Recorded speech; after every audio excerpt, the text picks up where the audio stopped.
కన్యక గర్భము ధరించునను మాట ప్రవచనము. ఓ కన్యక దానికి అంగీకరించుట సాహసము.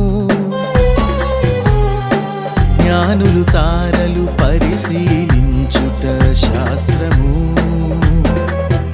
ఆ తార జ్ఞానులకు దారిని చూపుట అద్భుతము. గొర్రెల కాపరులు పొందిన దర్శనము, దేవదూతల సువర్తమానము, రాజు పన్నిన కపటోపాయము, పసిపిల్లల వధ జరుగుట ఘోరము. తరములు యుగములు ఘనముగ పలికిన క్రీస్తు జనన సుధా, నిసిగల బ్రతుకుల శశి కళలో సగిన